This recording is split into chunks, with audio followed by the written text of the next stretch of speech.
अमर्थ जी, राधे राधे। मध्य प्रदेश से। महाराज श्री जी की कृपा से उनके नाम में प्रीति है और उनके नाम का प्रतिदिन जाप भी करता हूँ। अभी मैं विद्यार्थी जीवन में हूँ। मेरी आदत देर रात तक जागकर पढ़ने की है। सभी के कहे अनुसार मैंने सुबह जल्दी जागकर पढ़ने का प्रयास लंबे समय तक किया, किंतु मन नहीं लगा। ऐसा मेरे और अन्य कई विद्यार्थियों के साथ होता है। महाराज जी, अपना मार्गदर्शन दीजिए। क्या भविष्य में इस दिनचर्या से शारीरिक और मानसिक स्वास्थ्य में बुरा प्रभाव पड़ सकता है, या मैं इसको ऐसे ही जारी रखूं, या एवं कै बजे तक सुबह जगते पढ़ने हैं? हेतु 2:30-3 बजे रात तक। हाँ, आजकल तो ऐसे बच्चे जो अच्छी पढ़ाई कर रहे हैं वो ऐसा ही हमें बताए। जब 9 बजे उनका शौच स्नान आदि, तो प्रश्न 9 बजे आप क्यों जगते हैं, तो उन्होंने कहा कि 2:30-3 बजे तक तो हम पढ़ते रहते हैं। तो अगर उसको ऐसा कर लिया जाए कि 11 बजे हम शयन कर लें, 12, 1, 2, 3, 4, 5, 6 घंटा हो गए, और 5 बजे उठ जाएं और फिर हम 9 बजे तक पढ़ाई कर लें।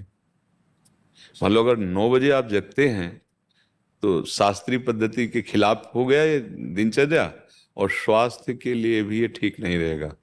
क्योंकि जब ब्रह्म मुहूर्त 4 बजे से लेकर के और 6 बजे के बीच में अगर शयन किया जाता है तो ब्रह्मचर्य हानि की विशेष संभावना होती है, और आयु, श्री, कीर्ति, तेज, इन सब की हानि होती, क्योंकि जगत को प्रकाश देने वाले भगवान नारायण सूर्यदेव पधार रहे हैं, हम सैया पे सो रहे हैं। हमने तो गांव में भी देखा है कि 4 बजे कोलाहल शुरू हो जाता है, सब जग जाते हैं। तो अगर हमें अपने को सही मार्ग में लाना है, तो जैसे हम 9:15 बजे, एक बार किसी विद्यार्थी ने बताया, शौच स्नान 9:15 बजे, हम 9 बजे जगते हैं, वो विद्यार्थी ने बताया। हम 2:30 बजे तक पढ़ते हैं, तो इसी समय को बदल लिया जाए।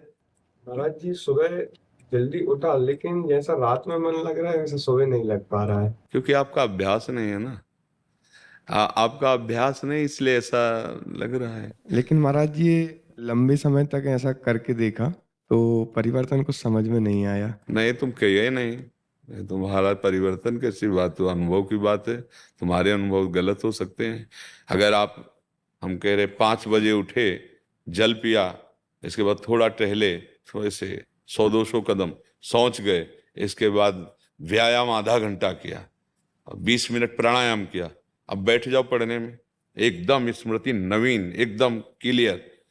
अब कितने समय तक प्रयास कर सकते हैं इसको? अरे जीवन भर प्रयास करना है। हम जीवन भर विद्यार्थी हैं। कोई पढ़ाई छूटेगी, कोई नौकरी मिलेगी, कोई किसानी, कुछ भी करेंगे। जीवन में एक दिनचर्या होनी चाहिए सोने और जागने की, एक लिमिट। जैसे एक बहुत व्यस्त शरीर है, उसके लिए 7 घंटे बहुत पर्याप्त है सोना। 6 घंटे वैसे पर्याप्त, पर 7 घंटे। अब जैसे अपने लोगों के तो 3 घंटे, 2 घंटे, 1.5 घंटे, 24 घंटे में 1.5 घंटे, 2 घंटे। अब जितनी कोटि का उपासना में प्रवेश है, और नहीं 5 घंटे, या 5 के बाद फिर नहीं माना जाता कि तुम साधक को पड़े सो रहे हो। ऐसे 5 घंटे आखिरी। पर जैसे किसान आदमी, व्यायाम किए हुए, बहुत मेहनत करने वाला व्यापारी, 7 घंटे से ज्यादा नहीं रखा गया सोने के लिए। आप देखो, फिर वही हमारी बात आती, दिनचर्या एक तेज लाती है। एक इसमें जो आप 6 घंटे पढ़ करके समझ नहीं पाओगे ना, वो 2 घंटे में आप 6 घंटे का काम निपटा लोगे। आपकी तेजस्वी बुद्धि होगी, आपकी प्रवीण बुद्धि होगी, आपके अंदर पावर होगा। अब ब्रह्म मुहूर्त में शयन कर रहे हैं, फिर 9 बजे जो नहाना है वो एक ऐसे खिलवाड़ मात्र है। आप 4 और 5 के बीच में उठे और स्नान किया, व्यायाम किया, 1-2 किलोमीटर दौड़ लगाई, थोड़ा प्राणायाम किया, फिर आप पढ़ के देखो। पर अभ्यास, अच्छा सात्विक भोजन, कुछ दिन अभ्यास। अब जैसे अपने लोग हैं, 1.5 या 2 घंटे एकदम फ्रेश, क्योंकि बचपन से अभ्यास किया, पूरा जीवन हो गया। अब उसमें 1.5-2 घंटे में आती है कि नहीं आती? कई कई दिन हो जाते नींद नहीं आती।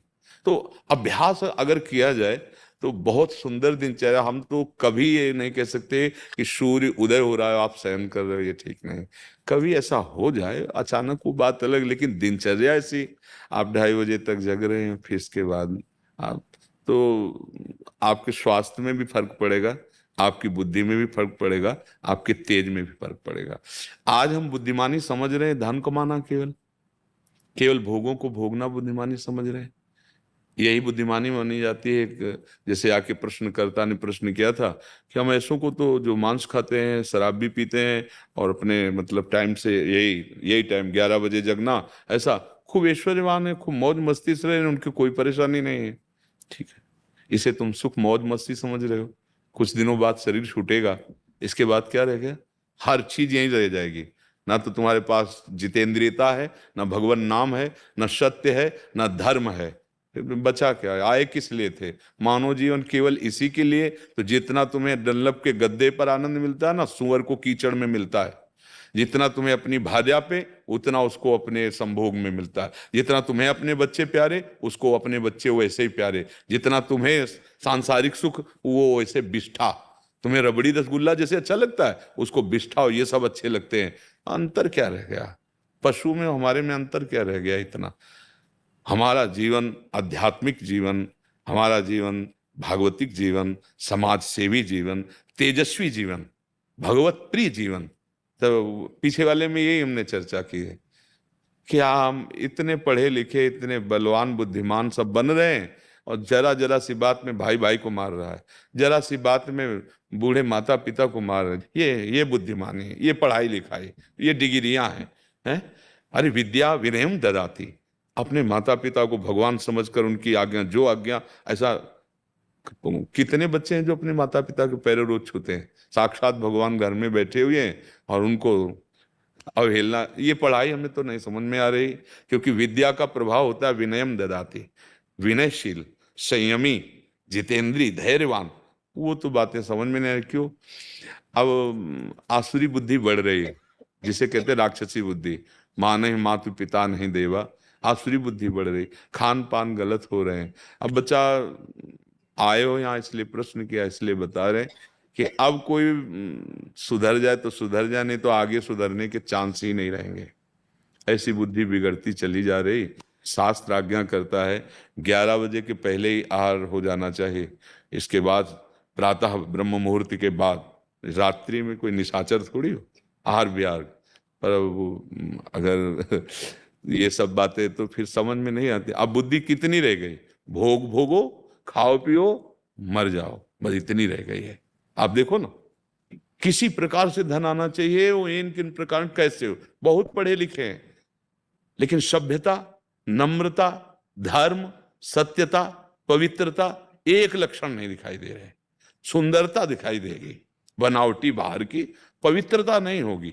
बुद्धि है, विवेक नहीं है, बहुत डिग्री है, लेकिन विनय और सभ्यता का लोप हो चुका है। ऐसे माता पिता से बुजुर्गों से बात करते हैं जैसे कोई पागल आदमी बात करता है। ऐसे अपने बुजुर्गों से ऐसी बात करो कि उनका हृदय लगे कि हमने खवा पिया के, पढ़ा लिखा के बड़ा किया, तो कम से कम वचन से तो मृदु बोला जा रहा है, व्यवहार तो मृदु बहुत ही कम हो गया है। तो हमारी तो यही प्रार्थना है आजकल के बच्चे। और आप निश्चित समझो, ब्रह्म मुहूर्त के जगने वाले का एक अलग तेज होगा, अलग विवेक होगा। जो संयमी होगा वही उन्नति, चाहे लौकिक हो चाहे पारलौकिक। आप पक्का समझ लो, जिसमें संयम नहीं है वो न लौकिक उन्नति को प्राप्त होगा और न पारलौकिक उन्नति को प्राप्त होगा। ये जो बढ़ रहे हैं ना गंदी बातें, वो सब जीवन को ह्रास करने वाली हैं। अब ये समझ में नहीं आएंगी, क्योंकि ना आहार शुद्ध है, ना संग शुद्ध है। तो गोस्वामी जी ने इसीलिए कहा, मन पचितई है अवसर बीते। अंतिम समय जब यहाँ से चलने का समय आता है, कोई नहीं होता, तब पछताना पड़ता है कि आए थे भगवान का भजन करके, धर्म पूर्वक जीवन जीने के लिए, और ये सब क्या कर बैठे। अब समय नहीं रह गया। इसलिए हमें लगता है राधा राधा राधा, और अच्छे आचरण करो, कोई व्यसन मत करो, और कोशिश ऐसा करो। बिल्कुल महाराज जी, अपनी दिनचर्या में परिवर्तन लाने का प्रयास करेंगे। और व्यायाम जरूर करें, उससे जितेंद्रियता में सहयोग मिलता है। व्यायाम प्राणायाम से शरीर स्वस्थ, स्मृति एकदम पवित्र। वो तो बहुत दवाइयाँ और ये सब ऐसा चल गया। एक बार आप हम तुम्हें देख लें, या एक बार आप हमें कोई बात बता दो, आप 10 वर्ष बाद पूछ लेना, वो दिमाग में टेप हो जाती थी। अब तो मतलब बहुत, अब ये एलोपैथिक सिद्धांत से ही डायलिसिस और उसकी औषधियाँ सब नहीं, कभी हमने टेबलेट नहीं पाए पीछे। एक बार सुना दो, केवल कोई भी बात आप हमको बता दो, हमारे दिमाग में टेप हो जाएगी। तो पवित्र स्मृति तो हम कह रहे 6 घंटे में जो तुम पकड़ रहे हो ना, 2 घंटे में काम पूरा कर लोगे, क्योंकि उतनी प्रवीणता आ जाएगी। तो इसलिए आहार शुद्ध रखो, अपनी दिनचर्या बढ़िया बना लो, तो जीवन भगवान की प्रसन्नता का हेतु बने। हाँ, वो अगर प्रभु प्रसन्न है तो जा पर कृपा राम की हुई, ता पर कृपा करे सब कोई। हमारा तो बस हृदय का भाव यही है, जो हम आप लोगों को समय देते हैं, कि किसी तरह आप ये समझ जाओ कि आप कितने अमूल्य समय को कहाँ नष्ट कर रहे हो। एक बार हम सत्संग में भी कहा, जैसे आप 50 वर्ष संपत्ति कमाए, 50 वर्ष का समय दे करके, अब आपकी आखिरी श्वास है, और वही 50 वर्ष की संपत्ति पूरी देके एक श्वास बढ़वा लीजिए, नहीं बढ़ेगी। मतलब आपने 50 वर्ष की श्वासें ऐसी जगह खर्चा की जो एक श्वास भी नहीं बढ़वा सकती। अब उन श्वासों की पूर्ति कैसे होगी? अगर राधा राधा राधा बोले तो सब बन जाएगा।